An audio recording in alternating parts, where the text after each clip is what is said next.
S ನಮಸ್ಕಾರ, digital ಕುಟುಂಬಕ್ಕೆ ಸ್ವಾಗತ. ನಾನು ಅಶ್ವಿನಿ ವಿನಯ್. ವರ್ಲ್ಡ್ ಅಲ್ಲಿ ಫಸ್ಟ್ ಟೈಮ್ ಒಬ್ರು AI ಸಿನಿಮಾವನ್ನ ಮಾಡಿದ್ದಾರೆ. ಒಬ್ರು ಕಲಾವಿದ್ರು ಅದರಲ್ಲಿ ಇಲ್ಲ, ಒಬ್ರು ಇಂಥ ಟೆಕ್ನಿಷಿಯನ್ ಬೇಕು ಅಂತ ಕೂಡ ಇರಲಿಲ್ಲ. AI ಸಿನಿಮಾ ಅಷ್ಟು ಈಸಿಯಾಗಿ ಹೇಗೆ ಮಾಡಕ್ ಸಾಧ್ಯ ಅಂತ ಗೊತ್ತಿಲ್ಲ. ಆದ್ರೆ ಸಿನಿಮಾ ಈಗಾಗಲೇ ರಿಲೀಸ್ ಆಗಿ ಅದೊಂದು ಹೆಸರನ್ನ ಪಡ್ಕೊಳ್ತು. AI ಸಿನಿಮಾ ಮಾಡಿದಾರ ಅನ್ನೋ ಒಂದು ಟಾಕ್ ಶುರುವಾಗಿತ್ತು ಆಗ್ಲೇ. ಸೊ ಇವತ್ತು ನಮ್ ಜೊತೆ ನೂತನ್ ಸರ್ ಇದ್ದಾರೆ. ಅವ್ರನ್ನ ಕೇಳ್ತಾ ಹೋಗೋಣ, ಹೇಗೆ ಶುರು ಆಯ್ತು AI ಸಿನಿಮಾ ಮಾಡಕ್, ಅವ್ರ ತಲೆಯಲ್ಲಿ ಹೇಗ್ ಬಂತು ಅಂತ ಕೇಳ್ತಾ ಹೋಗೋಣ. ಸರ್ ಫಸ್ಟ್ ವೆಲ್ಕಮ್ ನಮ್ಮ ಚಾನಲ್ಗೆ. ಸರ್ ಹೇಗ್ ಬಂತು ಸರ್ ಫಸ್ಟ್ ಈ ಥಾಟ್ ಹೇಗ್ ಬಂತು, AI ಸಿನಿಮಾ ಮಾಡ್ಬೇಕು ಅಂತ ಯಾಕೆ ಅನಿಸ್ತು? ಅದೇ ಆ್ಯಕ್ಚುಲಿ ನಾನು ಎಡಿಟರ್ ಆಗಿ ಕೆಲಸ ಮಾಡ್ತಾ ಇದ್ದೆ. ಎಡಿಟರ್ ಆಗಿ ಮತ್ತು CG ಆರ್ಟಿಸ್ಟ್ ಆಗಿ ಮತ್ತು ಒಂದಷ್ಟು ಸಿನಿಮಾಗಳ ಡೈರೆಕ್ಷನ್ ಎಲ್ಲ ಮಾಡ್ತಾ ಇದ್ದೆ. ಆ ಟೈಮಲ್ಲಿ ಸಿನಿಮಾ ಮಾಡ್ಬೋದು ಅಂತ ಒಂದು ಕಾನ್ಫಿಡೆನ್ಸ್ ಬಂತು. ಒಂದಷ್ಟೆಲ್ಲ ಎಕ್ಸ್ಪೆರಿಮೆಂಟ್ ಮಾಡಿದೆ. ಓಕೆ, ಚೆನ್ನಾಗಿ ಬರ್ತಾ ಇಲ್ವಾ ಅಂತ ಅನ್ನಿಸ್ತು. ಆಮೇಲೆಲ್ಲ ಸ್ಕ್ರ್ಯಾಚಿಂದ ಕಲ್ತ್ಕೊಂಡೆ ಅದನ್ನ. ಯಾಕಂದ್ರೆ ಅವಾಗ ಯಾವ್ದು ಟ್ಯುಟೋರಿಯಲ್ಸ್ ಇಲ್ಲ, ಏನೋ ಹೇಳ್ಕೊಡೋರು ಯಾವುದೂ ಇಲ್ಲ. ನಾನೇ ಪರ್ಚೇಸ್ ಮಾಡಿಕೊಂಡು ಸ್ಕ್ರ್ಯಾಚಿಂದ ಮಾಡೋದು ಸ್ಟಾರ್ಟ್ ಮಾಡಿದೆ. ಆಗ ಸ್ಕ್ರ್ಯಾಚಿಂದ ಮಾಡ್ಬೇಕಾದ್ರೆ ಒಂದು ಅನ್ಸಿದ್ದೇನೆಂದರೆ, ಓಕೆ ನಾನು ಕೊಟ್ಟಿದ ತಕ್ಷಣ ಅದು ಬರೋದಿಲ್ಲ, ನಾವು ಇನ್ವೆಸ್ಟ್ ಮಾಡೋಣ. ಫಸ್ಟು ಇನ್ವೆಸ್ಟ್ ಮಾಡಿ ವೇಸ್ಟ್ ಮಾಡಿದಾಗ ಅದ್ರಲ್ಲಿ ಕಲ್ತ್ಕೊಬೋದು ಅಂತೇಳಿ ಒಂದಷ್ಟೆಲ್ಲ ಇನ್ವೆಸ್ಟ್ ಮಾಡಿ ಪ್ರಯೋಗಗಳು ಜಾಸ್ತಿ ಮಾಡಿದೆ. ಆಗ ಒಂದು ಕಾನ್ಫಿಡೆನ್ಸ್ ಬಂತು. ಓಕೆ, ಈ ಟೂಲಿಂದ ನನಗೆ ಈ ಥರ ಎಕ್ಸ್ಪ್ರೆಷನ್ ಬರುತ್ತೆ, ಮತ್ತು ಕ್ಯಾಮ್ರಾ ವರ್ಕಲ್ಲಿ ಇನ್ನೊಂದು ಟೂಲ್ ಮೇಲೆ ನಾವು ಡಿಪೆಂಡ್ ಆಗ್ಬೋದು ಅಂತೆಲ್ಲ ಗೊತ್ತಾಗಿ ಸ್ಟಾರ್ಟ್ ಮಾಡಿದೆ. ಅದು ಚೆನ್ನಾಗೇ ಬಂತು ಸಿನಿಮಾ. ಸರ್, ಈಗ AI ಸಿನಿಮಾ ಅಂದ ತಕ್ಷಣ ಫಸ್ಟ್ ಬಿಗಿನಿಂಗ್ ಅಷ್ಟೊಂದು ತಲೆಯಲ್ಲಿ ಯಾರಿಗೂ ಇರಲಿಲ್ಲ. AI ಸಿನಿಮಾ ಮಾಡ್ಬಿಡ್ಬೋದು ಹಂಗೆ ಹಿಂಗೆ ಅಂತ. ಆದ್ರೆ ನಿಮಗೆ ಫಸ್ಟ್ ನಾನು ಏನಾದ್ರು ಮಾಡ್ಬೋದು ಇದರಲ್ಲಿ ಅಂತ ತಲೆ ಓಡಿಸಿ ಏನೋ ನಾನು ಕೈ ಹಾಕಿದ್ರಿ, ಏನೋ ಒಂದು ಎಕ್ಸ್ಪೆರಿಮೆಂಟ್ ಮಾಡೋಣ ಅಂತ. ಅವಾಗ ನಿಮ್ಗೆ ಯಾರಿಗೆ ಸಪೋರ್ಟ್ ಇತ್ತ, ಯಾರಾದ್ರೂ ಇರ್ಲಿಲ್ವಾ ಅವಾಗ ನೀವು ಬಿಗಿನಿಂಗ್ ಮಾಡುವ? ಆ್ಯಕ್ಚುಲಿ ಏನು ಅಂದರೆ, AI ಸಿನಿಮಾ ಏನಕ್ಕೆ ನಾನು ಸ್ಟಾರ್ಟ್ ಮಾಡಿದ್ದು ಅಂದರೆ, ಈಗೆಲ್ಲ ಆರ್ಟಿಸ್ಟ್ಗಳೆಲ್ಲ ಇಟ್ಕೊಂಡು ನಾವು ಶೂಟ್ ಮಾಡ್ತಾ ಇದ್ವಿ, ಎಲ್ಲ ನಡೀತಾ ಇತ್ತು. ಓಕೆ, ಯಾವಾಗ AI ಟೆಕ್ನಾಲಜಿ ಬಂತು ಅದ್ರ ಬಗ್ಗೆ ಕಲ್ತ್ಕೊಳೋಕೆ ಸ್ಟಾರ್ಟ್ ಮಾಡಿದೆ. ಅವಾಗ ಕ್ಯೂರಿಯಾಸಿಟಿ ಜಾಸ್ತಿ ಆಯಿತು, ಚೆನ್ನಾಗಿ ಬರ್ತಾ ಇಲ್ಲ ಇದು ಅಂತ. ಓಕೆ, ಆಮೇಲೆ ಗೂಗಲಲ್ಲಿ ಚೆಕ್ ಮಾಡಿದೆ, ಸಿನಿಮಾ ಮಾಡಿದ್ಯಾವ ಯಾವಾಗ full fledge movie, feature film ಯಾವಾಗ ಮಾಡಿದಾವ ಅಂತ ಎಲ್ಲ ಗೂಗಲೆಲ್ಲ ಚೆಕ್ ಮಾಡಿದೆ. ಯಾವುದೂ ಆಗಿರಲಿಲ್ಲ. ಆವಾಗ ಒಂದು ಡಿಸಿಷನ್ ಬಂದೆ, ಓಕೆ ಮಾಡಿದ್ರೆ ನಾನೇ ಫಸ್ಟ್ ಮಾಡಬೇಕು ಇದನ್ನ ಅಂತ. ತುಂಬ ಬೇಗ ಮಾಡಿದೆ ಅವಾಗ. ಅರ್ಧ ಆ್ಯಕ್ಚುಲಿ 1 ಇಯರ್ ಮಾಡೋದು ಕಷ್ಟ ಅದು ಆ ಟೈಮಲ್ಲಿ, ಯಾಕಂದರೆ ಟೂಲ್ಸ್ ಎಲ್ಲ ಅಪ್ಡೇಟ್ ಆಗಿರಲಿಲ್ಲ ಆಗ. ಫುಲ್ ಫ್ಲೆಡ್ಜ್ ಫೀಚರ್ ಫಿಲ್ಮ್ ನಾನು ಮಾಡಲೇಬೇಕು ಅಂತ ಮಾಡಿದ್ದನ್ನ. ಅದು ಕನ್ನಡದಿಂದನೇ ಬರಬೇಕು ಮೂವಿ. ಯಾಕಂದ್ರೆ ಇವಾಗ ನೋಡಿ, ಯಾವುದೋ ಬೇರೆ ಭಾಷೆಯಲ್ಲಿ ನಾವು ಫಸ್ಟ್ ಮೂವಿ ಮೂವಿ ಬಂದಿದೆ ಅಂತ ಹೇಳೋದಕ್ಕೂ ಕನ್ನಡದಲ್ಲಿ ಇಡೀ ವರ್ಲ್ಡ್ಗೆ ಫಸ್ಟ್ ಮೂವಿ ನಾವು ಮಾಡಿದ್ದೀವಿ ಅನ್ನೋದಕ್ಕೆ ಡಿಫ್ರೆನ್ಸ್ ಇರುತ್ತಲ್ವ. ಅದೊಂದೇ ಕಾರಣಕ್ಕೋಸ್ಕರ ಮಾಡಿದ್ದು ನಾನು. ಓಕೆ, ಅದೊಂದೇ ಕಾರಣಕ್ಕೋಸ್ಕರ ಮಾಡಿದ್ದು. ಆ್ಯಕ್ಚುಲಿ ನನಗೆ ಅದೊಂದು ಸಿನಿಮಾ, ನಾನು 18 ಇಯರ್ಸಿಂದ ಇಂಡಸ್ಟ್ರಿಯಲ್ಲಿ ಇದ್ದಿದ್ದು. 18 ಇಯರ್ಸಿಂದ ಅದು ಇದು ಎಲ್ಲ ಡಿಪಾರ್ಟ್ಮೆಂಟಲ್ಲೂ ಕೆಲಸ ಮಾಡಿದ್ದು ನಾನು. ಆ 18 ಇಯರ್ಸ್ ನಾನು ಬಿಹೈಂಡ್ ದ ಕ್ಯಾಮ್ರಾ ಇದ್ದೆ. Okay, behind the camera means ಎಲ್ಲ ಎಲ್ಲ ಟೆಕ್ನಿಕಲ್ ವರ್ಕ್ಸ್ನ ನಾನು ಮಾಡ್ತಾ ಇದ್ದೆ. ಬಟ್ ಅಲ್ಲಿ ದುಡ್ಡು ಬರ್ತಾ ಇತ್ತು, ಬಟ್ ನೇಮ್ ಇರಲಿಲ್ಲ ಅಲ್ಲಿ. ಆಯಿತಾ, ಇವಾಗ ಇದು ನೇಮ್ಗೋಸ್ಕರ ಮಾಡಿದೆ, ಬಟ್ ಅದು ನನಗೆ ಚೆನ್ನಾಗಿ ವರ್ಕೌಟ್ ಆಯ್ತು. ಆಲ್ ಓವರ್ ವರ್ಲ್ಡ್ ಇಂದ ಫೋನ್ ಬಂತು ನನಗೆ. ಎಲ್ಲ ತುಂಬಾ ದೊಡ್ಡವರ ಕಾಲ್ ಮಾಡಿದವರು ನನಗೆ. ಓಕೆ ಸರ್, ಅದು ಇವಾಗ ಎಕ್ಸ್ಪೆರಿಮೆಂಟ್ ಅಂತ ಹೇಳಿದ್ರಿ, ಒಂದು ಎಕ್ಸ್ಪೆರಿಮೆಂಟ್ ಮಾಡಿದೆ ಅಂತ. ಈಗ ಬಿಗಿನಿಂಗ್ ನೀವು AI ಸಿನಿಮಾ ಮಾಡುವಾಗ ಯಾರಪ್ಪ ತಲೆ ಕೆಟ್ಟವ್ರು AI ಮಾಡ್ತಾರೆ, ಅದು ಏನ್ ಒಂದು ಕ್ಲಾರಿಫೈ ಬರಲ್ಲ, ಕ್ಲಿಯರ್ ಆಗಿ ಬರಲ್ಲ, ಒಂದು ಏನೋ ಲಿಪ್ಸಿಂಕ್ ಇರಲ್ಲ, ಏನ್ ಮಾಡಿರ್ಬೋದು ಇವ್ರು ಅಂತ ಏನಾದ್ರು ನಿಮ್ಮ ಹತ್ರ ಬಂದು ಹೇಳಿರೋದು ಅಥವಾ ನಿಮ್ ಕಿವಿಲ್ ಬಿದ್ದಿರೋದು, ಅದಕ್ಕೆ ನೀವು ರಿಯಾಕ್ಟ್ ಮಾಡ್ತಿದ್ರೆ ಹೆಂಗಿತ್ತು ಸರ್?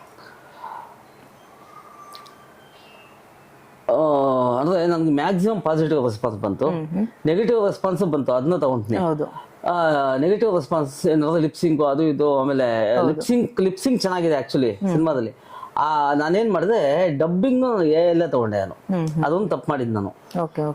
ಏನಕ್ಕೆ ತಪ್ಪಲ್ಲ ಅದು, ಆಕ್ಚುಲಿ ಇಡೀ ಸಿನಿಮಾ ಫುಲ್ ಫ್ಲೆಡ್ಜ್ ಆಗಿ ನಾನು ಎಲ್ಲ ಮಾಡ್ಬೇಕು ಅಂತ ಡಬ್ಬಿಂಗ್ ಸಹ ನಾನು ಎಲ್ಲ ಮಾಡಿದ್ದು. ಅದೊಂದು ಸ್ವಲ್ಪ ಹೊಡಿತು, ಆಯ್ತಾ. ಬಟ್ ಇವಾಗೆಲ್ಲ ನಾನು ರೆಗ್ಯುಲರ್ ಡಬ್ಬಿಂಗ್ ಮಾಡಿಸ್ತಾ ಇದ್ದೀನಿ. ಓಕೆ, ಅದಕ್ಕೆ ಇವಾಗ ನೀವು ಆತರ ಹೇಳಿದವ್ರಿಗೆ ನೀವು ಆನ್ಸರ್ ಆ ಟೈಮಲ್ಲೇ ಕೊಟ್ಟೆ. ಓಕೆ, ಫಸ್ಟ್ ಟೂಲ್ಸ್ ಬಂದಿರೋದೇ ಫಸ್ಟ್ ಈಗ, ಆಯ್ತಾ. ಅದನ್ನ ಯಾವ ಇನ್ನು ಬಳಕೆ ಕೂಡ ಸರಿಯಾಗಿ ಮಾಡಕ್ ಗೊತ್ತಿರ್ಲಿಲ್ಲ, ಇನ್ನು ಡೆವಲಪಿಂಗ್ ಸ್ಟೇಜ್ ಅಲ್ಲಿ ಇತ್ತದು. ಆಮೇಲೆ ಅವಾಗೆಲ್ಲ ಬರ್ತಾ ಇದ್ ನಿಮ್ಗೆ 720p ರೆಸಲ್ಯೂಷನ್, ಆಯ್ತಾ. ಅದನ್ನ ನಾವು 2K ಅಪ್ಸ್ಕೇಲ್ ಮಾಡ್ಬೇಕಾಗಿತ್ತು. ಅದ್ರ ಜೊತೆಗೆ ನಾನು ಲಿಪ್ಸಿಂಕ್ ಮಾಡ್ಬೇಕಾಗಿತ್ತು. ಅದಕ್ಕೆ ಮೊದಲೇ ನಾನು ಲಿಪ್ಸಿಂಕ್ ಆಡಿಯೋನ ಎಕ್ಸ್ಪೋರ್ಟ್ ಮಾಡ್ಕೊಂಡು ಅದನ್ನ ಇದಕ್ ಕೊಟ್ಟು ಲಿಪ್ಸಿಂಕ್ ಮಾಡಿ ಎಕ್ಸ್ಪೋರ್ಟ್ ಮಾಡ್ಬೇಕಾಗಿತ್ತು. ಅವಾಗೆಲ್ಲ ಅನ್ಕೊಂತಾ ಇದ್ದೆ ಇವೆಲ್ಲ ಮೇಧಾವಿಗಳು, ಓಕೆ, ತುಂಬಾ ಚೆನ್ನಾಗಿ ಮಾತಾಡ್ತಾ ಇದ್ದಾರೆ, ಇವ್ರು ಬರೀ ಮಾತಲ್ಲೇ ಮಾತಾಡ್ತಾರೆ ಅಷ್ಟೇ, ಇನ್ನೇನು ಮಾಡಲ್ಲ ಇವರು ಅಂತ ನಾನು ಬಿಟ್ಬಿಟ್ಟು ಮುಂದೆ ಹೋಗ್ತಾ ಇದ್ದೆ. Okay okay, super sir. Sir, ಇನ್ನೊಂದು ಟಾಕ್ ಹಂಗೆ ನಡೀತಾ ಇತ್ತು. ನಾವು ಈ ಸಿನಿಮಾ ರಿಲೀಸ್ ಆದಾಗ ಜೊತೆಗೆ ನಾವು ಕೂಡ ಇದ್ದೀವಿ ನಿಮ್ಗೆ. ಅವಾಗ ಒಂದಷ್ಟು ನಿಮ್ಗೆ ಪಾಸಿಟಿವ್ ಬಂದಿದ್ರು ಕೂಡ ಒಂದಷ್ಟು ಜನ ಹೇಳೋರು, ಈ ಸಿನಿಮಾ ಬಂತು, ಬಟ್ ಎಷ್ಟೋ ಟೆಕ್ನಿಷಿಯನ್ಗಳಿಗೆ ಈಗ ಊಟ ಹೆಂಗೆ, ಅವ್ರ ಜೀವನ ಹೆಂಗೆ, ಈಗ ಟೆಕ್ನಿಷಿಯನ್ಸ್ ಗಳಿಗಿಲ್ಲ, ಒಂದು ಮುಖಾಂತರ ಒಂದು ಸಿನಿಮಾ ಮಾಡ್ಬಿಡ್ಬೋದು ಅಂದ್ರೆ ನಾಳೆ ಜೀವನ ಏನು, ನೆಕ್ಸ್ಟ್ ಮುಂದಿಂದು ನಮ್ಮ ಸಿನಿಮಾ ರಂಗದ ಏನು ಅಂತ ಒಂದು ನಿಮ್ಗೂ ಬಂದಿರುತ್ತೆ. ಅದಕ್ಕೆ ನೀವು ಏನ್ ಹೇಳ್ತೀರಾ ಅಂತ? ಏನು ಇಲ್ಲ, ಇದನ್ನ ಕಲಿಯದೆ ಇದ್ರೆ ಟೆಕ್ನಿಷಿಯನ್ಸ್ಗೆ ತುಂಬಾ ಕಷ್ಟ ಆಗುತ್ತೆ. ಆ ಟೆಕ್ನಿಷಿಯನ್ಸ್ ಯಾವ ಹೇಳ್ತಾ ಇದ್ರೆ ಅವೆಲ್ಲ ಇದನ್ನ ಕಲಿಬೇಕು, ಆಯ್ತಾ. ಇವಾಗ ಅಂದಿದ ತಕ್ಷಣ ಇಡೀ ಸಿನಿಮಾ ಇವಾಗ ಎಲ್ಲೇ ಮಾಡ್ತೀವಿ ಅನ್ನೋದು ಒಂದು, ಆಯ್ತಾ. ಬಟ್ ಆ ಮಾಡೋದಕ್ಕೆ ನಾವು ಪೂರಕವಾಗಿ ನಾವು ಮೋಕ್ಯಾಪ್ ಅಂತ ಮಾಡ್ತೀವಿ, ಮೋಷನ್ ಕ್ಯಾಪ್ಚರ್ ಮಾಡ್ಬೇಕು ಅಂದ್ರೆ ನಾವು ಅಲ್ಲಿ ಶೂಟ್ ಮಾಡ್ಲೇಬೇಕು, ಲೈಟ್ಸ್ ನಾವು ಯೂಸ್ ಮಾಡ್ಲೇಬೇಕು, ಆಯ್ತಾ. ಮಿನಿಮಮ್ ಲೈಟಿಂಗ್ಸ್ ನಾವು ಯೂಸ್ ಮಾಡ್ಲೇಬೇಕು. ಅಲ್ಲಿ ಲೈಟ್ ಮ್ಯಾನ್ಸ್ ಯೂಸ್ ಆಗೇ ಆಗ್ತಾವಲ್ಲಿ, ಆಯ್ತಾ. ಅದ್ರ ಜೊತೆಗೆ ಪ್ರೊಡಕ್ಷನ್ ಅವ್ರು ಬೇಕೇ ಬೇಕು, ಅಲ್ಲಿ ಆರ್ಟಿಸ್ಟ್ಗಳು ಇರ್ತಾವಲ್ಲಿ, ಆಯ್ತಾ. ಯಾವ ಡಿಪಾರ್ಟ್ಮೆಂಟ್ಗೂ ಏನೋ ಆಗಲ್ಲ. ಬಟ್ ಬಂದ್ಮೇಲೆ ನಮ್ ಕಾಸ್ಟ್ ಆಫ್ ಪ್ರೊಡಕ್ಷನ್ ತುಂಬಾ ಕಡಿಮೆ ಆಗುತ್ತೆ. ಆಮೇಲೆ ತುಂಬಾ ವಿಜುವಲಿ ರಿಚ್ ಆಗಿರುತ್ತೆ. ಈಗ ಓಕೆ, ಅದೇ ಸರ್, ಅದು ರಿಚ್ ಆಗಿರುತ್ತೆ, ಹೌದು. ಬಟ್ ಇಲ್ಲಿ ನಮ್ಗೆ ಸಿಗ್ತಾ ಇಲ್ವಲ್ಲ ಕೆಲಸ. ನೆಕ್ಸ್ಟ್ ಹಿಂಗೆ ಆದ್ರೆ ನೆಕ್ಸ್ಟ್ ಏದಲ್ಲೇ ಮಾಡಕ್ ಸ್ಟಾರ್ಟ್ ಮಾಡಿದ್ರು. ಒಂದೇ ನಿಮಿಷ, ನನ್ನ ಸಿನಿಮಾ ರಿಲೀಸ್ ಆಗಿ ಮೊದಲನೇ ಸಿನಿಮಾ ರಿಲೀಸ್ ಆಗಿ 1 ವರ್ಷ ಆಯ್ತು, May 16ಗೆ. ಅವತ್ತಿಂದ ಇವತ್ತವರೆಗೂ ಒಬ್ರು ಮಾಡಿಲ್ಲ ಇನ್ನು ಸಿನಿಮಾ ಮಾಡಿಲ್ಲ. ಯಾರು ಮಾಡಿದಾರ? ಯಾರು ಬಂದಿದೆ ನಿಮ್ ಕಿವಿಗೆ? ಇಲ್ಲ. ಒಬ್ರು ಸಿನಿಮಾ ಮಾಡಿ ನಿಮ್ಗೆ ಯೂಟ್ಯೂಬ್ ಅಲ್ಲಿ ಶಾರ್ಟ್ಸ್ ಅಲ್ಲಿ ಅಲ್ಲಿ ಇಲ್ಲಿ ಆಗ್ತಾ ಇರ್ತದೆ, ಸೆಕೆಂಡ್ರಿ ಅದು. ಬಟ್ ಸಿನಿಮಾ ಮಾಡಿ ಥಿಯೇಟರ್ ರಿಲೀಸ್ ಮಾಡಿದಾರ? ಇಲ್ಲ ಸರ್. ಯಾಕೆ ಮಾಡಕ್ ಆಗಲ್ವ ಅಂತನಾ? ಆ ಪೇಷನ್ಸ್ ಬೇಕು, ಆ ಪೇಷನ್ಸ್ ಬೇಕು. ಅಲ್ಲಿ ತುಂಬಾ ಜನ ಕೂತ್ಕೊಬೇಕಾಗತ್ತೆ. ಬಟ್ ನಾನು ಒಬ್ನೇ ಮಾಡ್ತಾ ಇರೋದು.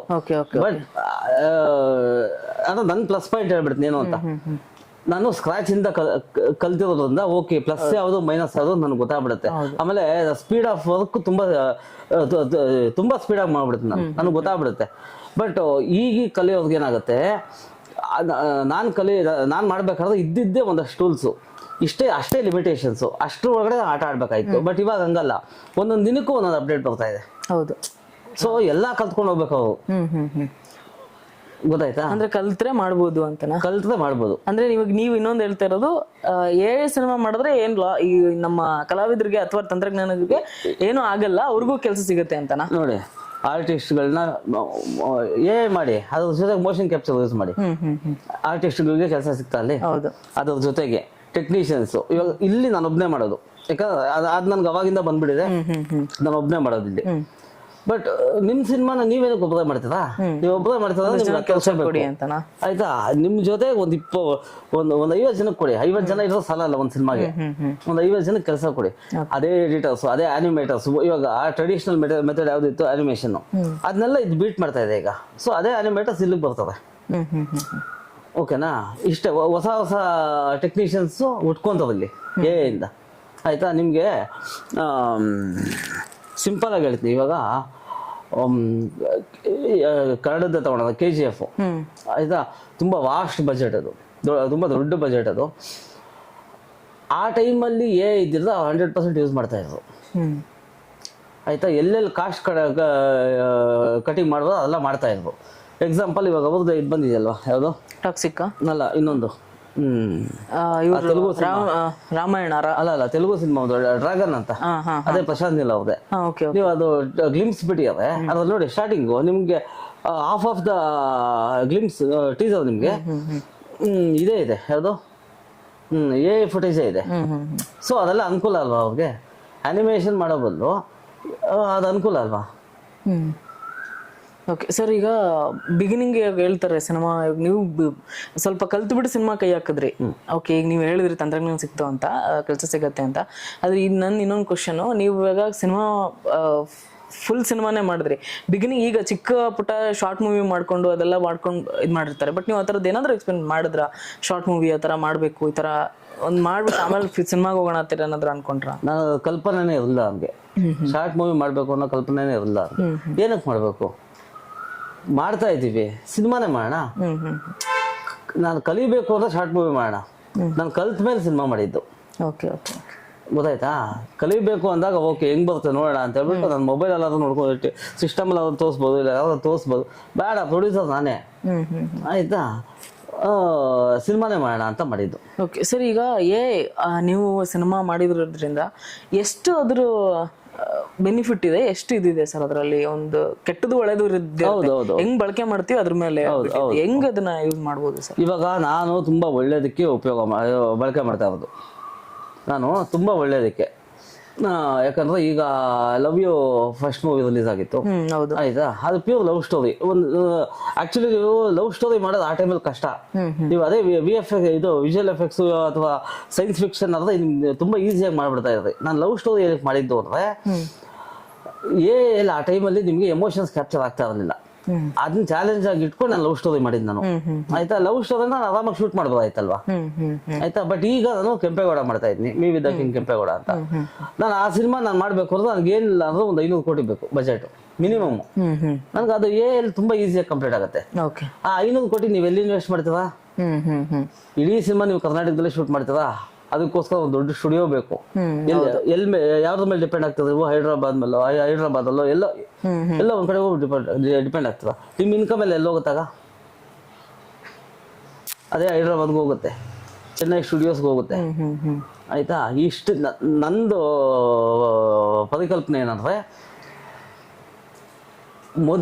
ಮೊದಲು ತುಂಬಾ ಒಂದು 50 ವರ್ಷದ ಹಿಂದೆ, ಒಂದು 30, ಇವಾಗೂ ಅಷ್ಟೇ ಡಿಪೆಂಡ್ ಆಗಿದ್ದಾರೆ. ಬಟ್ 20-30 ವರ್ಷದ ಹಿಂದೆಯಿಂದನು ಎಲ್ಲರೂ ಚೆನ್ನೈ ಮೇಲೆ ಡಿಪೆಂಡ್ ಆಗಿದ್ರು.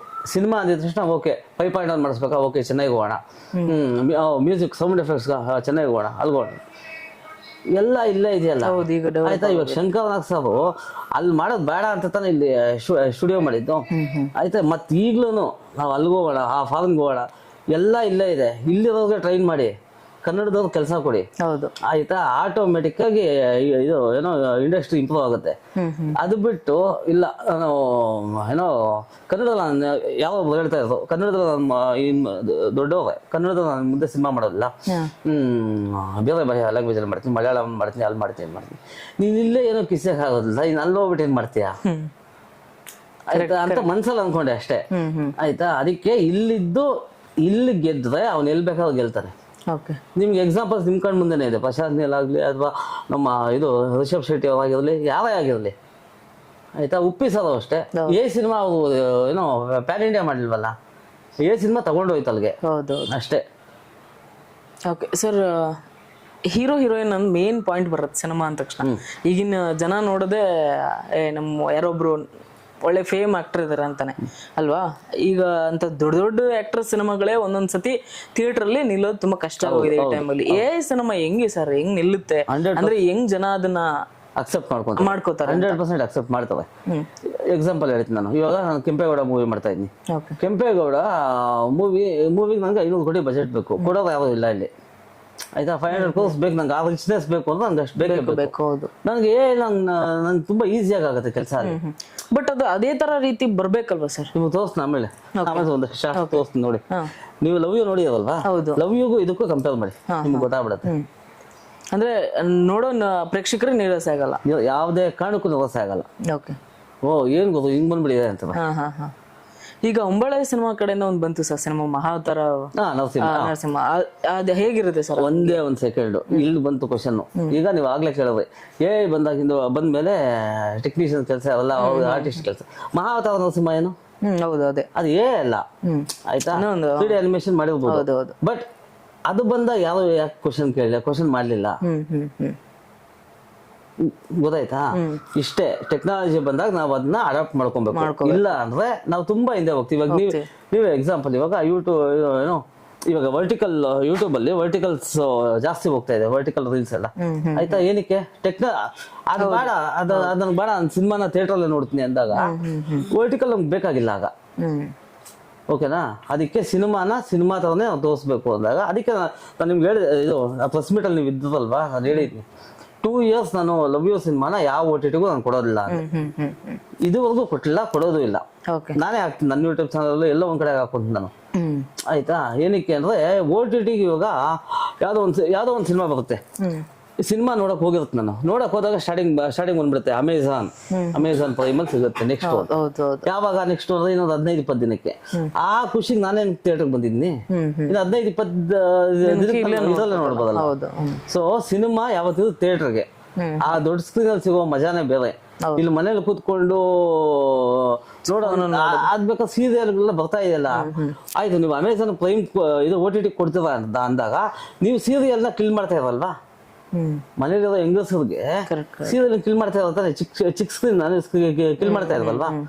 ಅದೇ ಈ ತರ ಎಲ್ಲ ನ್ಯೂನ್ಯತೆಗಳಿದೆ. ಆಯ್ತಾ, ಎಲ್ಲಾ ದೊಡ್ಡ ಪ್ರೊಡ್ಯೂಸರ್ಗಳು OTTಗೆ 1-2 ವರ್ಷ ಕೊಡೋದಿಲ್ಲ ಅಂತ ಡಿಸೈಡ್ ಮಾಡಿದಾಗ ಆಟೋಮೆಟಿಕ್ ಆಗಿ ಜನ ಥಿಯೇಟರ್ ಬರ್ತಾರೆ. ಆಯ್ತಾ, ಅದೊಂದೇ ಅಲ್ಲ, ಆ ತರ ತುಂಬಾ ಇದೆ. ಈಗ ಎಂತ ಸಿನಿಮಾ ಬಂದ್ರು ಕೂಡ ನೋಡ್ಬೋದು ಆರಾಮಾಗಿ. ಆಮೇಲೆ ಪೈರಸಿ ಆಗುತ್ತೆ, ಅದು ಇದು. ಪೈರಸಿ ಬಂದ್ರೆ ಎಷ್ಟು ಜನ ನೋಡ್ತವೆ, ಅದ್ರ ಕ್ವಾಲಿಟಿ ಇರಲ್ಲ, ಏನು ಇರಲ್ಲ, ಯಾವ ನೋಡೋದಿಲ್ಲ ಮ್ಯಾಕ್ಸಿಮಮ್. ಇನ್ನೇನು OTT ಎಲ್ಲ ಬರುತ್ತಲ್ವಾ ಅಂತ ಸುಮ್ಮನೆ ಹೋಗ್ತದೆ. ಸಿನಿಮಾ ಯಾವತ್ತಿದ್ರು ದೊಡ್ಡ ಸ್ಕ್ರೀನ್ಗೆ ಕರೆಕ್ಟ್ ಸೀಮಿತ. ಅಂದ್ರೆ ನಾವು ಕನ್ಸ್ ಕಟ್ಕೊಂಡ್ ಬಂದಿದ್ದ ಅದೇ ಅಲ್ವಾ ಸಿನಿಮಾ. ನಾವು ಚಿಕ್ಕ ವಯಸ್ಸಿಂದಲೂ ಸಿನಿಮಾ ಥಿಯೇಟರ್ ಅಲ್ಲೇ ನೋಡೋ ಅಭ್ಯಾಸ ನಮ್ಗೆ. ಸರ್ ಈಗ ಬಜೆಟ್ ಎಷ್ಟಾಗಿರ್ಬೋದು ಸರ್? ಈಗ ಒಂದು ಅಂದಾಜು ಲವ್ ಯು ಅದೇ 13 ಲಕ್ಷ ಆಗಿತ್ತು. 13 lakhs ನಿಮ್ಗೆ ಹೇಳಿದ್ನಲ್ಲ, 13 lakhs ಒಳಗಡೆ ಮುಗಿಸಿರೋದು ಅದನ್ನ. ಯಾಕಂದ್ರೆ ಆ ಟೈಮಲ್ಲಿ ನಿಮ್ಗೆ 13 lakhs ಅಲ್ಲಿ ನಂಗೊಂದು 4-5 ಲಕ್ಷ ಸುಮ್ಮನೆ ವೇಸ್ಟ್ ಮಾಡಿದ್ ನಾನು. ಎಲ್ಲಾ ಟೂಲ್ಸು ಪರ್ಚೇಸ್ ಮಾಡಿದೆ, ಎಲ್ಲಾ ಸಬ್ಸ್ಕ್ರಿಪ್ಷನ್ ತಗೊಂಡು, ಎಲ್ಲ ಏನೇನಿದೆ ವರ್ಲ್ಡ್ ಅಲ್ಲಿ ಏನೇನಿದೆ ಎಲ್ಲ ತಗೊಂಡು ವೇಸ್ಟ್ ಮಾಡಿದೆ ನಾನು ಆವಾಗ ಲವ್ ಯು ಟೈಮಲ್ಲಿ. ಸರ್ ಈಗ ಸಿನಿಮಾ ನೆಕ್ಸ್ಟ್ ನೀವು ಕೆಂಪೇಗೌಡ ಮಾಡ್ತಾ ಇದ್ದೀರಾ, ನಾವು ಸಿನಿಮಾ ಈಗ ಏನಿದೆಯಲ್ಲ ಅದು ಎಕ್ಸ್ಪೆರಿಮೆಂಟ್ ಅಂದ್ರಿ. ಈಗ ನೆಕ್ಸ್ಟ್ ಕೆಂಪೇಗೌಡ ಎಷ್ಟು ನಿರೀಕ್ಷೆ ಇಟ್ಕೋಬಹುದು? ಕೆಂಪೇಗೌಡ ಪ್ರೇಕ್ಷಕರು ನೀವು ಲವ್ ಯು ನೋಡಿರಲ್ವಾ? ಲವ್ ಯು ಅಟ್ಲೀಸ್ಟ್ ನೀವು ಟ್ರೈಲರ್ ನೋಡಿರೋ, ಸಿನಿಮಾ ನೋಡಿಲ್ಲ ಅಂತ. ಲವ್ ಯು ಏನ್ ನೋಡಿರೋ ಅದರ 1000% ದೊಡ್ಡದಾಗಿ ಕಾಣಿಸುತ್ತೆ ನಿಮಗೆ. ಅದು 1000% ದೊಡ್ಡದಾಗಿರುತ್ತೆ ಸಿನಿಮಾ. ಸರ್ ಈಗ ಇದೆಯಲ್ಲ ನೆಕ್ಸ್ಟ್ ನಾನೀಗ ಮಾಡ್ಬೋದು ಅಂತ ಹೆಂಗೆ ಸರ್, ಹೆಂಗ್ ತಗೊಳ್ತಾರೆ? ನಾನು ಡೇರಿಂಗ್ ಬೇಕಲ್ವಾ? ಇವಾಗ ನೀನ್ ಧೈರ್ಯ ಮಾಡಿದ್ರಿ, ನಾನು ಸಿನಿಮಾ ಮಾಡ್ತೀನಿ ಅಂತ ಕಲ್ತು ಏನೋ ಮಾಡಿ ಸರ್ಕಸ್ ಮಾಡಿ ಕಲ್ತು ಮಾಡಿದ್ರಿ. ಈಗ ಬೇರೆಯವರು ಈಗ ಹೊಸಬರು ಬರ್ತಾ ಇದಾರೆ ಡೈರೆಕ್ಟರ್ಗಳು, ಅಂದ್ರೆ ಅವ್ರ ಎಕ್ಸ್ಪೀರಿಯನ್ಸ್ ಇರುತ್ತೆ ವರ್ಕ್ ಮಾಡಿ, ಆದ್ರೆ ಇಂಥದ್ದೊಂದು ಕೈ ಹಾಕ್ಬೇಕು ಅಂದಾಗ ಇದಕ್ಕೆ ಹೆಂಗೆ ಸರ್, ಇದ್ರಲ್ಲಿ ನಾನು ಮಾಡ್ಬೋದು ಅಂತ ಬರ್ಬೋದಾ ಅಥವಾ ಹೆಂಗಿರುತ್ತೆ ಅಂತ? ಮಾಡಕ್ಕಾಗುತ್ತಾ? ಮಾಡ್ಲೇಬೇಕು ಅದು. ಇದು ಅಳಿವು ಉಳಿವಿನ ಪ್ರಶ್ನೆ. ಇದು ನೀವೇ ತಗೊಂಡಿಲ್ಲ ಅಂದ್ರೆ ನೀವೇನು ಮಾಡಕ್ಕಾಗಲ್ಲ. ಆಮೇಲೆ ಮುಂದೆ ತುಂಬಾ ಕಷ್ಟ ಆಗತ್ತೆ ಅವ್ರಿಗೆ. ಅದಕ್ಕೆ ಪ್ರತಿಯೊಬ್ಬರು ನನ್ಗೆ ತುಂಬಾ ಜನ ಫೋನ್ ಮಾಡ್ತಾರೆ, ಸರ್ ಇದು ಈ ಕೆಲಸ ಇದೆ ಮಾಡ್ಕೊಡ್ಬೇಕು, ನೀವು ಅದ್ ಮಾಡ್ಬೇಕು, ಇದ್ ಮಾಡ್ಬೇಕು, ಇದ್ ಮಾಡ. ನಾನು ಎಲ್ಲರಿಗೂ ಹೇಳ್ತಾ ಹೋದೆ, ನನ್ನ ಸಿನಿಮಾ ನಾನು ಮಾಡ್ಕೊಂತೀನಿ, ನಿಮ್ ಸಿನಿಮಾಗಳು ನೀವು ಮಾಡ್ಕೊಳ್ಳಿ, ಕೂತ್ಕೊಂಡು ಕಲ್ತ್ಕೊಳ್ಳಿ. ಟ್ಯುಟೋರಿಯಲ್ಸ್ ಇದೆ ಯೂಟ್ಯೂಬ್ ಅಲ್ಲಿ, ತುಂಬಾ ಟ್ಯುಟೋರಿಯಲ್ಸ್ ಇದೆ, ಕಲ್ತ್ಕೊಂಡು ನೀವೇ ಮಾಡ್ಬೋದು. ಸರ್ ಈಗ ಸಿನಿಮಾ ಇದೆಯಲ್ಲ, ಇವಾಗ ನೀವು ರಿಲೀಸ್ ಆಯ್ತು, OTTಗೆ ಹೆಂಗೆ ಸರ್? ಮಾಡಿದ್ರೆ OTT ತಗೊಳ್ತಾರಾ? ಹೀಗೆ ನನಗೆ OTT ಕಾನ್ಸೆಪ್ಟ್ ಇಲ್ಲ ನನಗೆ. ಅಲ್ಲ, ಇನ್ ಕೇಸ್ ನೆಕ್ಸ್ಟ್ ಬರೋರು ನಾನು OTT ಕೊಡ್ತೀನಪ್ಪ ಅನ್ನೋರು. ಆಲ್ರೆಡಿ ಅಮೆಝಾನ್ ಯಾವ್ದೋ ಒಂದು ಇಂಗ್ಲಿಷ್ ಮೂವಿ ತಗೊಂಡಿರಂತೆ. ಆಮೇಲೆ ಆಸ್ಕರ್ ಅಲ್ಲಿ ಏನೋ ಪ್ರಾಮಿನೆನ್ಸ್ ಕೊಟ್ಟಿದ್ದಾರೆ. ಮೂವೀಸ್ಗೆ ಸಪರೇಟ್ ಪ್ರಾಮಿನೆನ್ಸ್ ಕೊಟ್ಟಿದ್ದಾರೆ ಆಸ್ಕರ್ ಅವಾರ್ಡ್ಸ್ ಅಲ್ಲಿ. ಆಯ್ತಾ? ಸೊ ಇನ್ ಮುಂದೆ ಬರೋದೇ ಅದು. ಜನ ಅದಕ್ಕೆ ಅಡಾಪ್ಟ್ ಆಗ್ಲೇಬೇಕು, ಇಲ್ಲ ಅಂದ್ರೆ ತುಂಬಾ ಕಷ್ಟ ಆಗುತ್ತೆ. ನಾವ್ ಇದನ್ನ ಇದು ಏನೋ ಅದೇ ಹೇಳಿದ್ನಲ್ಲ ನಿಮ್ಗೆ, 60 ಇವಾಗ ಮೊದಲು 60 mm ಇತ್ತು, ಆಮೇಲೆ 35 mm, ಆಮೇಲೆ ಡಿಜಿಟಲ್ ಬಂತು. ಆಯ್ತಾ? ಡಿಜಿಟಲ್ ಬಂದಾಗ ಜನ ತುಂಬಾ ಮಾತಾಡ್ಬಿಟ್ರು, ಡಿಜಿಟಲ್ ಏನ್ ಬರುತ್ತೋ ಕ್ವಾಲಿಟಿ ಅದು ಇದು ಅಂತೆಲ್ಲ. ಇವಾಗೆಲ್ಲ ಯಾವ್ದು ಯೂಸ್ ಮಾಡ್ತಾ ಇರೋದು? ನೆಗೆಟಿವ್ ಯೂಸ್ ಮಾಡ್ತಾರೆ, ಡಿಜಿಟಲ್ ಯೂಸ್ ಮಾಡ್ತಾ ಇರೋದು. ಡಿಜಿಟಲ್ ಅಷ್ಟೇ, ಅದೇ ತರನೇ ಆಗುತ್ತೆ. ಅದು ಜಾಸ್ತಿ ದಿನ ತಗೊಳಲ್ಲ, ಇನ್ನೊಂದು 1-2 ವರ್ಷದಲ್ಲಿ ಆಗೋಗುತ್ತೆ ನೋಡಿ. ಓಕೆ ಸರ್, ಈಗ ಒಂದಷ್ಟು ಏನಾದ್ರು ಇದು ಬಂದಾಗ, ಫೆಸ್ಟಿವಲ್ ಅದು ಬಂದಾಗ ಮುಖಾಂತರ ಅಂಬರೀಷ್ ಅಣ್ಣನ ಮತ್ತೆ ರಾಜಣ್ಣನ, ರಾಜ್ಕುಮಾರ್ ಸರ್ನ ಮತ್ತೆ ವಿಷ್ಣು ಸರ್ನ ಎಲ್ಲ ಒಂದು ಅನಿಮೇಷನ್ ಮಾಡಿ ಒಂಥರ ಬಿಡ್ತಾ ಇರ್ತಾರೆ AI-ದಲ್ಲಿ. ಸೊ ನಿಮ್ದು ಏನ್ ಸರ್ ಪ್ಲಾನ್ ನೆಕ್ಸ್ಟ್? ಏನಾದ್ರು ನಮ್ಮ ಹಿರಿಯ ಕಲಾವಿದ್ರನ್ನ ಹಾಕೊಂಡು ಏನಾದ್ರು ಮಾಡೋ ಪ್ಲಾನ್ ಇದೆಯಾ? ಒಂದು ಪ್ರೆಸ್ ಮೀಟ್ ಅಲ್ಲಿ ನೀವು ಹೇಳ್ತೀರಾ ಶಂಕರಣ್ಣನ? ಅದೇ ಇವಾಗ ಹೇಳ್ತೀನಿ, ನಮ್ಮ ಯಾವ್ದು me with the king Kempegowda ಸಿನಿಮಾದಲ್ಲಿ ಆಲ್ಮೋಸ್ಟ್ ಮೂವಿ ಕಂಪ್ಲೀಟ್ ಆಗಿದೆ. Next month first week teaser release ಮಾಡೋ ಅಂತ ಪ್ಲಾನ್ ಮಾಡಿದೀನಿ. ನೆಕ್ಸ್ಟ್ ಮಂತ್ ಫಸ್ಟ್ ವೀಕು ಅದರಲ್ಲಿ ಒಂದು ಕ್ಯಾರೆಕ್ಟರ್ ಬರುತ್ತೆ ಅಳಿಯ ರಾಮರಾಯ ಅಂತ. ಆ ಕ್ಯಾರೆಕ್ಟರ್ನ ಶಂಕರನಾಗ್ ಸರ್ ಅವರು ಇದ್ರಲ್ಲಿ ಮಾಡಬೇಕು ಅಂತ ಪ್ಲಾನ್ ಆಗಿದೆ. ಅದು ಮೇಡಮ್ ಹತ್ರ ಹೋಗ್ಬಿಟ್ಟು ಮಾತಾಡ್ಬೇಕು ಅಂತ ಇದ್ನಿ. ಅದು ಸಿಕ್ತು ಅಂದ್ರೆ ಓಕೆ, ಅದೇ ಪರ್ಮಿಷನ್ ಸಿಕ್ತು ಅಂದ್ರೆ ಏನ್ ಬೇಕಾದ್ರೆ ಮಾಡ್ಬೋದು. ಈಗ ಜನಗಳು ಹೇಗೆ ರೆಸ್ಪಾಂಡ್ ಮಾಡ್ತಾರೆ ಸರ್ ಇದು ಬಂದ್ರೆ? ನಿಮ್ ಸಿನಿಮಾ ಅಂತ ಹೊರತುಪಡಿಸಿ ನಾನು ಹೇಳ್ತಾ ಇರೋದು ಬರ್ತಾ ಇದೆ ಅಂದ್ರೆ ಹೆಂಗ್ ರೆಸ್ಪಾಂಡ್ ಮಾಡ್ಬೋದು? ಇಲ್ಲಿ ಆಗ್ಲಿ ಡಿಜಿಟಲ್ ಆಗ್ಲಿ ನೆಗೆಟಿವ್ ಆಗ್ಲಿ ಯಾವ್ದಾದ್ರು ಆಗ್ಲಿ ಸಿನಿಮಾ ಚೆನ್ನಾಗಿರ್ಬೇಕು. ಸಿನಿಮಾ ಚೆನ್ನಾಗಿದ್ದಾಗ ಜನ ಯಾವ್ದಾದ್ರು ಆಗ್ಲಿ ಮೀಡಿಯಂ ಆಗಿರ್ಲಿ ತಗೊಂತಾರೆ. ಈಗ ಫೇಮ್ ಆಕ್ಟರ್ಗಳೇ ಬೇಕು ಅಂತಾರಲ್ಲ ಸರ್. ಈಗ ಎಕ್ಸಾಂಪಲ್ ನಮ್ ಸಿನಿಮಾ ಇಂಡಸ್ಟ್ರಿ ನಡೀತಾ ಇದೆ, ನಿಮ್ಗೆ ಗೊತ್ತು. ಈಗ ನಮ್ ಸುದೀಪ್ ಸರ್ ಆಗಿರ್ಬೋದು, ನಮ್ ಶಿವಣ್ಣ ಆಗಿರ್ಬೋದು, ಇವರೆಲ್ಲ ಇಂಥ ಸಿನಿಮಾ, ಯಶ್ ಸರ್ ಆಗಿರ್ಬೋದು, ಅವ್ರದ್ದೆಲ್ಲ ಸಿನಿಮಾ ಬಂದಾಗ ಒಂದು ಕ್ಯೂರಿಯಾಸಿಟಿಯಿಂದ ಹೋಗಿ ಸಿನಿಮಾ ನೋಡ್ತಾರೆ. ಒಂದು ತುಂಬಾ ಅವ್ರದ್ದು ಸ್ಟಾರ್ಟ್ ಯಾವಾಗ ಅನೌನ್ಸ್ ಮಾಡಿರ್ತಾರೋ ಅಲ್ಲಿಂದನೇ ಅವ್ರ ಒಂದು ಕ್ಯೂರಿಯಾಸಿಟಿ ಇಟ್ಕೊಂಡಿರ್ತಾರೆ, ಹೋಗಿ ಸಿನಿಮಾ ನೋಡ್ಲೇಬೇಕು ಹೋಗಿ ಅಂತ. ಸೊ ಹಿಂಗೆ ನಮ್ಮ ಒಂದು ಏನಿದೀವಲ್ಲ, ಈಗ ಹೊಸಬ್ರು ಬರೋಂತಕ್ಕಂತ ಡೈರೆಕ್ಟರ್ಗಳಿಗೆ ಈ ಸಿನಿಮಾ ಒಂದು ಹೋಪ್ ಇಟ್ಕೊಂಡ್ ಬಂದಿರ್ತಾರೆ. ಅವ್ರಿಗೆ ಹೆಂಗೆ ರೆಸ್ಪಾಂಡ್ ಮಾಡ್ಬೋದು ಜನ ಅಂತ? ಅಂದ್ರೆ ನಂಗೆ ಅರ್ಥ ಇಲ್ಲ. ಈಗ ಅದೇ ಹೇಳಿದ ಫೇಮ್ ಆಕ್ಟರ್ಸ್ ಬೇಕು ಅಂತ ಜನ ಕೇಳ್ತಾರೆ. ಈಗ ನೀವು ಏನು ಇಲ್ದೆ ಮಾಡ್ತಿರೋದ್ರಿಂದ ಹೆಂಗೆ ತಗೊಳ್ತಾರೆ ಜನ ಅಂತ? ಅಂದ್ರೆ ಫೇಮ್ ಆಕ್ಟರ್ಸ್ ಇರಲ್ವಲ್ಲ ನಿಮ್ದ್ರಲ್ಲಿ ಸಿನಿಮಾದಲ್ಲಿ? ಇಲ್ಲ ಆಕ್ಟರ್ಸ್ ಹಾಕ್ಬಿಡ್ತೀವಿ ನಾವು. ಅಂದ್ರೆ ಈಗ ಲವ್ ಯು ಮಾಡಿದ್ರಿ ಅಲ್ವಾ, ಅದನ್ನ ಕೇಳಿದ್ದು ನಾನು. ಆ ತರ ಮಾಡೋರಿದ್ರೆ ಇನ್ ಕೇಸ್ ಹೆಂಗೆ ಆಗ್ಬೋದು ಅಂತ ತಗೊಂಡ. ಅದೇ ಹೇಳಿದ್ನಲ್ವಾ, ಕಂಟೆಂಟ್ ನಿಮ್ಗೆ ಸ್ಟ್ರಾಂಗ್ ಆಗಿತ್ತು ಅಂದ್ರೆ ಜನ ಯಾವ್ದಾದ್ರು ಮೀಡಿಯಂ ಆಗಿರಲಿ. ಇವಾಗ ಮಹಾವತಾರ ನರಸಿಂಹ ಅದ್ರಲ್ಲಿ ನಿಮ್ಗೆ ಆರ್ಟಿಸ್ಟ್ಗಳೇ ಇಲ್ವಲ್ಲ, ಸೊ ಅದನ್ನ ತಗೊಂಡ್ಮೇಲೆ ಇದನ್ನ ತಗೊಂತಾರೆ. ನಿಮ್ಗೆ ಆ ರಿಸಲ್ಟ್ ಇನ್ನೊಂದು ಸ್ವಲ್ಪ ದಿವಸ ಗೊತ್ತಾಗುತ್ತೆ.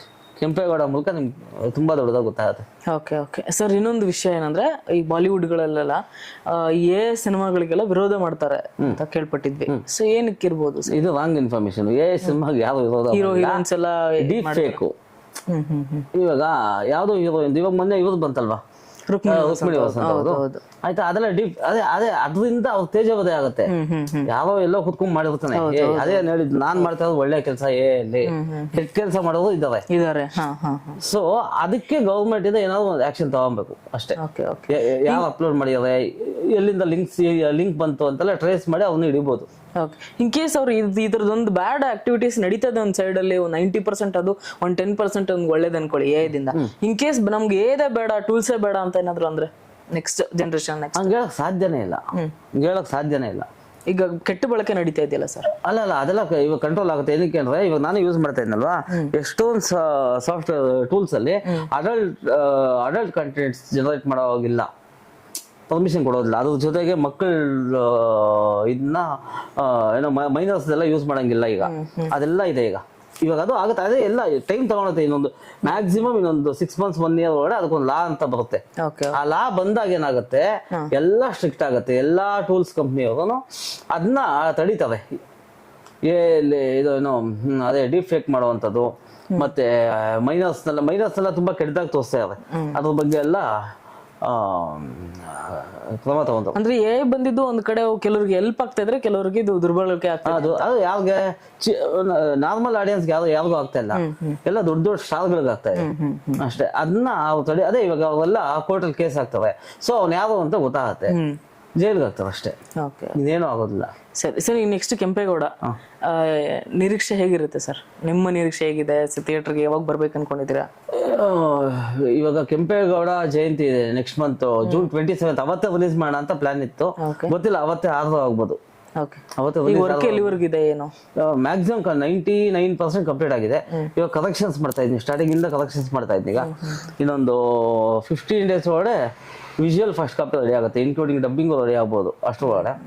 ಅದಾದ್ಮೇಲೆ ಇನ್ನು DTS 5.1 ಇದೆಲ್ಲ ಇದೆ, ಅದು ಮುಗಿಸ್ಕೊಂಡು ಸೆನ್ಸರ್ಗೆ ಅಪ್ಲೈ ಮಾಡಿದ್ದೀನಿ. ಯಾವಾಗ ಆದಷ್ಟು ಬೇಗ ಸಿನಿಮಾ ರೆಡಿ ಆಗುತ್ತೆ. ರೆಡಿ ಆದ್ಮೇಲೆ ಎಲ್ಲರೂ ಕೂಗಿ ತೋರಿಸ್ತೀನಿ ಸಿನಿಮಾನ. ಲವ್ ಯು ನೋಡಿರೋದಲ್ವಾ, ಇವಾಗ ಇದನ್ನ ನೋಡಿ ಹೇಳಿದ್ನಲ್ವಾ, ಲವ್ ಯು 1% ಆದ್ರೆ ಇದು 99% ದೊಡ್ಡದು. ಇದು ಅಂದ್ರೆ ಆ ಲೆವೆಲ್ಗೆ ರಿಚ್ ಆಗಿ ಬರುತ್ತೆ, ರಿಚ್ ಆಗಿದೆ. ನೆಕ್ಸ್ಟ್ ಈಗ ಯಾವ ಹೀರೋ ಇದಾರೆ ಸರ್ ತಲೆಯಲ್ಲಿ ನಿಮ್ಗೆ ನೆಕ್ಸ್ಟ್ ಮಾಡ್ಬೇಕು ಯಾವ್ದಲ್ಲಿ ಅಂತ? ಕೆಂಪೇಗೌಡ ಆದ್ಮೇಲೆ? ಅದು ಕೆಂಪೇಗೌಡ ಆದ್ಮೇಲೆ ಶಂಕರನಾಗ್ ಸವನೆ ಅವ್ರದ್ದು ಏನೋ ಒಂದು ಪ್ಲಾನ್ ಮಾಡ್ತಾ ಇದ್ದೀನಿ. ಅದೇ ಮೇಡಮ್ ಹತ್ರ ಪರ್ಮಿಷನ್ ತಗೊಬೇಕು. ಅದೊಂದು ಪರ್ಮಿಷನ್ ಸಿಕ್ತು ಅಂದ್ರೆ ನಾನು ಇದ್ರಲ್ಲೇ ಕಂಟಿನ್ಯೂ ಮಾಡ್ಬಿಡ್ತೀನಿ. ಇದಾದ್ಮೇಲೆ ಇನ್ನೊಂದು ದೊಡ್ಡ ಪ್ರಾಜೆಕ್ಟ್ ಇದೆ, ಅದ್ರಲ್ಲ ಅವ್ರನ್ನ ಯೂಸ್ ಮಾಡ್ಕೊಬಹುದು. ಓಕೆ. ಈಗ ನೆಕ್ಸ್ಟ್ ಬರುವಂತ ಈಗ ಏನ್ ಬರ್ತಿದಾರಲ್ಲ ತುಂಬಾ ಈಗ ಚಿಕ್ಕ ಚಿಕ್ಕ ಮಕ್ಕಳಿಗೂ ಗೊತ್ತಾಗ್ಬಿಟ್ಟಿದೆ ಬಿಡಿ ಏನ್ ಮಾಡ್ಬೋದು ಏದಲ್ಲಿ. ಈಗ ಒಂದು ಕ್ರೋಮಲ್ ಹಾಕಿದ್ರೆ ಸಿಕ್ಬಿಡತ್ತೆ. ಸೊ ಈಗ ನೆಕ್ಸ್ಟ್ ಬರುವಂತ ಡೈರೆಕ್ಟರ್ಗಳಿಗೆ ಏನ್ ಹೇಳ್ತೀರಾ, ಮಾಡ್ಬೋದಾ ಧೈರ್ಯವಾಗಿ? ಎಲ್ಲರೂ ಕಲಿಬೇಕು ಇದನ್ನ, ಎಲ್ಲರೂ ಕಲಿಬೇಕು. ಆಮೇಲೆ ಓಕೆ, ಒಂದು ಇಮೇಜ್ ಹಾಕಿದ ತಕ್ಷಣ ವಿಡಿಯೋ ರೆಡಿ ಆಯ್ತು ಅಂದ ತಕ್ಷಣ ಅದು ಕೆಲಸ ಅಲ್ಲ, ಅದು ಮೀನ್ಸ್ ಅದು ಸಿನಿಮಾ ಆಗಲ್ಲ. ಅದು ಸಿನಿಮಾದಲ್ಲಿ ನಾವು ಶೂಟಿಂಗ್ ಯಾವ ತರ ಮಾಡ್ತೀವಿ ಅದೇ ತರನೇ ಮಾಡ್ಬೇಕು. ಸ್ಕ್ರಿಪ್ಟ್ ಲೆವೆಲ್ ಇಂದ ಸ್ಟಾರ್ಟ್ ಮಾಡ್ಕೊಂಡು ಶಾರ್ಟ್ ಡಿವಿಷನ್, ಅದ್ರ ಜೊತೆಗೆ ಲೆನ್ಸು, ಕಲರಿಂಗ್, ಲೈಟಿಂಗು ಇದನ್ನೆಲ್ಲ ನೋಡ್ಕೊಂಡು ಅದ್ರ ಜೊತೆಗೆ ಕಂಟಿನ್ಯೂಟಿ ಮೇಂಟೈನ್ ಮಾಡ್ಬೇಕು. ಇವಾಗ ನಾನು ಇದ್ದೀನಿ ಆಯ್ತಾ, ನೆಕ್ಸ್ಟ್ ಶಾಟ್ ನಾನು ಇಲ್ಲಿಂದ ಅಲ್ಲಿ ಕೂತ್ಕೊಂಡು ಕೂಡ ನನ್ನ ಡ್ರೆಸ್ ಚೇಂಜ್ ಆಗಿರುತ್ತೆ ಆಯ್ತಾ. ಅದೆಲ್ಲ ಕಷ್ಟ ಇದೆ. ಮೀನ್ಸ್ ಅದಕ್ಕೆ ನೀವು ಪ್ರಾಂಪ್ಟ್ ಶೀಟ್ಸ್ ಬರ್ಕೊಂಡು ನೀಟಾಗಿ ಪ್ಲಾನ್ ಮಾಡ್ಕೊಂಡು ಮಾಡೋದು 100% ಮಾಡ್ಬೋದು.